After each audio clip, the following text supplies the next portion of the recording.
The drama surrounding the most underrated strongman in history begins long before the bright lights of packed arenas, long before commentators struggled to wrap their tongues around the name Mariusz Pudzianowski, and long before millions of viewers tried to understand how a man could be this impossibly strong while still being this overwhelmingly fast. Despite a career that defies logic, a résumé that seems like it was assembled by a committee of mythmakers rather than sports historians, Pudzianowski never quite received the universal reverence he earned. 5-time World's Strongest Man champion. 6-time Europe's Strongest Man, 7-time Poland's Strongest Man, 16 Strongman Grand Prix titles. A ruthless competitor who walked into the arena like a man arriving at work, calm but coiled with violence. Yet for reasons no one has ever fully explained, his legacy always felt overshadowed, as if he was too dominant, too consistent, too monstrous to fit into the usual narratives carved for mere athletes. Even in MMA, where brute strength alone cannot save you, people still dared to disrespect him. And time after time they paid for it. His story begins in 1977, the very year the first World's Strongest Man competition stomped into existence, almost as if the universe had already prepared a stage and was merely waiting for its most devastating champion to be born. Mariusz was raised in a home where strength wasn't just admired, it was the family language. His father, a weightlifting coach, watched young Mariusz grow into limbs and sinew that hinted at something unusual. While other kids were figuring out what hobbies they liked, Mariusz was discovering what it meant to possess strength that frightened adults. By 16 he was already competing, already breaking expectations, already bench pressing 160 kilograms like a kid testing the springs on a trampoline. He wandered briefly into martial arts, flirting with a discipline that would come back into play years later, but strength sports were calling louder than anything else, and at 21 he stepped onto the stage that would transform him into a phenomenon.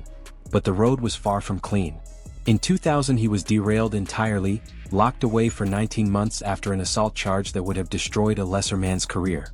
For Mariusz it became part of the myth. He missed competitions, missed opportunities, missed nearly 2 full years of the prime athletic window. Yet when he returned in 2002 he didn't ease his way back, he detonated. Europe's Strongest Man? First place. World's Strongest Man? Total domination. Even giants like Zydrunas Savickas felt the tremors of his comeback. Mariusz wasn't just winning.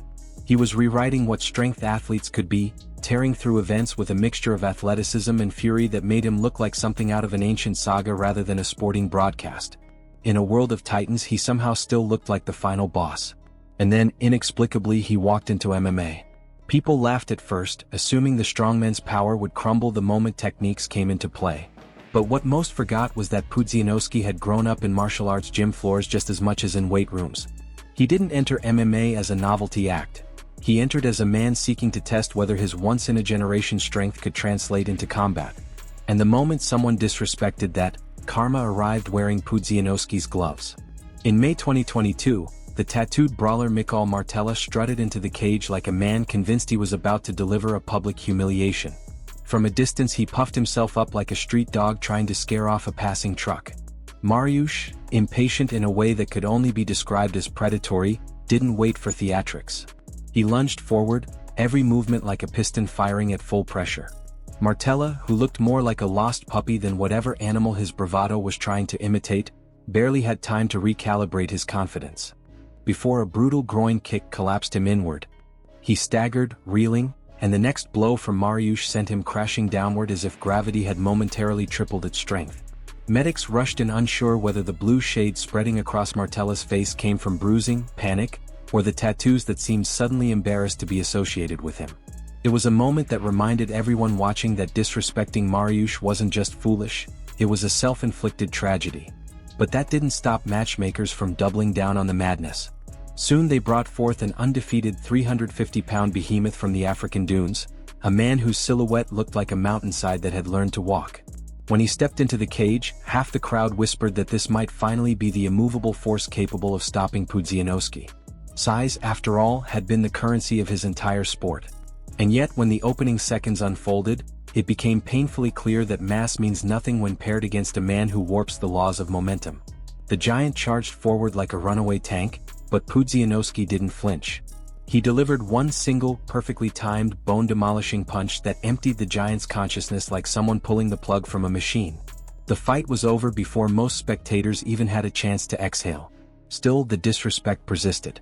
So the Gracie family, legends, tacticians, royalty in the world of submission fighting, sent out Rolls Gracie in 2015 as if offering a ceremonial sacrifice. Rolls opened cautiously, using distance to avoid being swallowed whole by Mariusz's power. It wasn't a bad plan, it was simply an incomplete one. When Rolls threw a low kick, he made the mistake of treating Mariusz's legs like they belonged to a normal fighter. They did not. Pudzianowski absorbed it like a man being nudged by a breeze, and with a hook so violent it felt like watching a thunderbolt swing sideways, he dropped Rolls flat. The Gracie legacy may have built the foundations of modern MMA, but that night it collided with an immovable slab of Polish concrete. If there was one pattern that defined Pudzianowski's career, it was that the more someone doubted him, the more catastrophic the consequences became. This was never more evident than during the wild, chaotic showdown with his bald Polish compatriot, Marcin Najman. Fans filled the venue with the anticipation of spectators about to witness something closer to a demolition than a fight. Mariusz didn't bother with subtlety. He tore off his shirt in one violent motion, exposing a physique that made even the referee look like a child caught between bickering titans. From the moment the bell rang, it looked less like a competition and more like an execution. Pudzianowski unleashed a barrage of low kicks that landed with the sound of split lumber, each strike absorbing Najman's balance until the man collapsed into the canvas like a marionette whose strings had been severed. And then came the punches, rapid, merciless, sledgehammer blows that forced the referee to physically leap in, grabbing at Mariusz's arm in a desperate attempt to protect Najman from further destruction. The ref's hands shaking next to Pudzianowski's mountainous frame told the whole story. This wasn't a fight, it was an act of survival. Then came the summer of 2021, when Pudzianowski stood opposite another towering compatriot, Łukasz Yurkowski. Mariusz entered the ring wearing an ad emblazoned across his chest that read "Beat Diet," a joke that barely concealed the truth that no diet known to humankind could explain the explosive violence coiled inside him. Immediately he tested Yurkowski with a low kick that would have crippled most fighters. But Yurkowski wasn't intimidated, firing back with a crisp straight to the face. He smiled, nodded, even began throwing high kicks as if he were auditioning for a highlight reel, mocking the raw, blunt force approach of the Polish Hulk in front of him. That smile didn't survive long. With terrifying speed, Mariusz caught Yurkowski's leg mid-kick and slammed him into the canvas. A whirlwind of elbows followed, each one landing with the kind of impact that makes crowds collectively wince.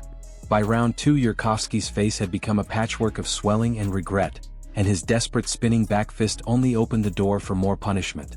When round 3 arrived, Yurkowski, bruised, humbled, and internally collapsing, refused to shake Mariusz's hand.